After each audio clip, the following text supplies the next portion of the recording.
I have Phil Smith here, and he's going to be talking about the joy of interactive generative art. Please welcome him to the stage.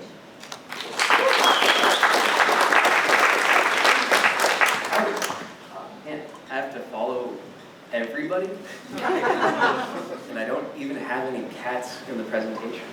All right, Phil Smith. I'm a support engineer here at ActiveCampaign, and when I am not contributing to the bug squashing efforts here, I am a computer musician. That photo of me, I believe, is the most dramatic photo of a person typing I've ever seen. But that was taken at a live performance of a band that I perform with called Screaming Plastic. In that band, I play my computer. There's a variety of programming languages designed for digital signal processing, real-time audio synthesis, and algorithmic composition. Things like Super Collider, Max MSP, Sonic Pi, and Chuck. I personally am a practitioner of the Super Collider arts. And yeah, super fun. I studied music in college before transitioning into this whole tech thing. And part of that practice is either writing live code that generates new sounds itself or processes sounds that come into it. Most of what I do in this realm is improvisational, and I love doing it. It's super fun. So, been doing that for a while now, and earlier this year I discovered a thing called generative art. Generative art is any kind of art that is made in part or by whole by an automated process, often algorithmic or bringing in some kind of element of randomness to the art. And it shows up in a lot of different ways. See the Sun to the East by Tyler Hobbs. It's really, it's one of my favorite pieces of art that I've seen lately. Two-dimensional. I believe you can get prints of it at a store. But it also shows up in other three-dimensional physical objects like this Gen chair by an artist from the Netherlands that goes by Bleak Track. So earlier this year I discovered this stuff, started working through tutorials, learning more and more about it, making my own meager attempts at creating it. And then I had this idea. What if I combine... That's actually supposed, there's red in there. It's not like a Robert Rauschenberg black painting thing. But what if I combined my attempts at doing this generative art stuff with the computer music that I do, using elements of the audio signals to inform what the computer draws. So I thought that was a cool idea, but how? Sorry, I always wanted to use one of those stupid little animations. And I did. How do you do it? There's kind of a lot of moving parts with all this. And I decided that I would do it with a diagram. So when I perform these kind of generative multimedia pieces, which I've done only very few times so far, very early in my development of this kind of thing. But typically, I'll start with an audio signal, typically a microphone or microphones on a drum set. That gets sent into an audio interface that takes the analog signal from those microphones, converts it to a digital signal that Super Collider can understand and process and do fun things with. So then I came to the issue of how do I get Super Collider to talk to processing? Skipped over this earlier. Processing is one of the many ways of creating visual art, visual generative art. It's a Java-based language and development environment for that kind of thing.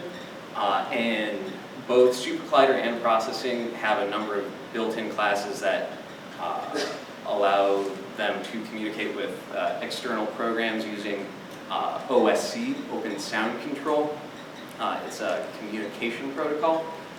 So earlier attempts, I would just pipe super collider straight into processing, sending things like the amplitude or the frequency of the audio signal straight between each other. But I found that a little too tightly coupled. So I thought it'd be nice to have something sitting in between the two to kind of handle the message routing. Found a great Python library called Python OSC. Really clever name. It's a Python library that handled OSC messages. So that allows me to send messages back and forth between the two. Processing sends the video out to a projector. Super collider then sends an audio signal back out to the audio interface, and then out through typically a guitar amplifier, because I own a guitar amplifier. So what does that look and sound like? And hopefully this will work.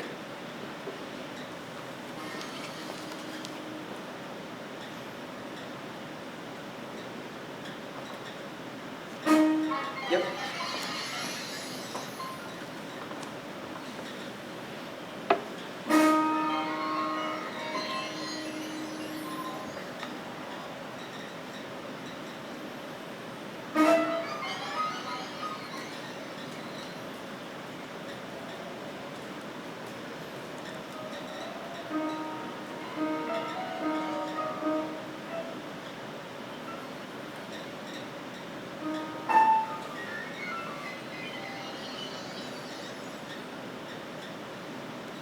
So what's going on here is that I'm improvising on a piano. That sound is coming into the computer. Super collider's analyzing it and also creating new sounds based off of it. Sending a message through that Python OSC script to processing, and using the amplitude and frequency to determine things like the width of these lines, their placement across the screen, and I mean that's the sort of broad overview of all of it.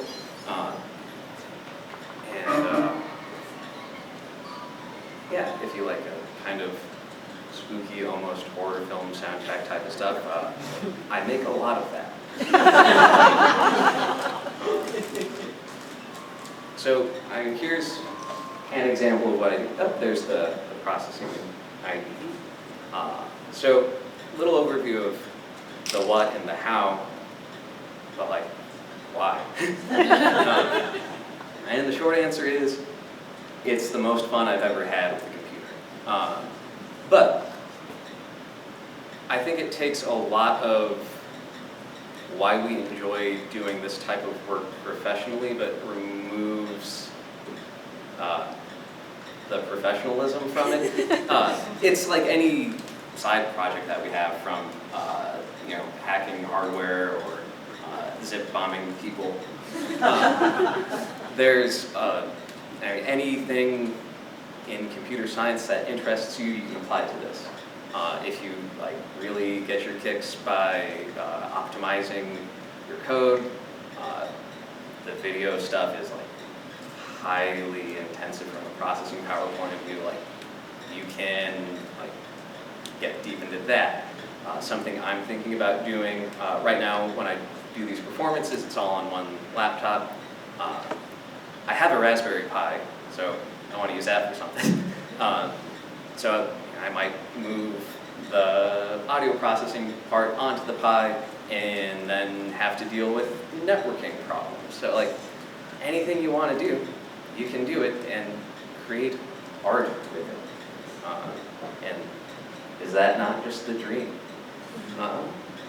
So yeah, that's my talk. I want to say thank you to all of you for listening. Thank you to PromptConf and all the organizers for getting this together. Here's a list of recommended reading, listening, and hacking. Got the Python OSC GitHub link, 2 talks that were highly influential into getting me into this kind of thing. Sam Kluta is a Chicago-based composer and computer musician who does some really incredible stuff. And Bob is linked to my band's Bandcamp. So buy that album. Great, thank you.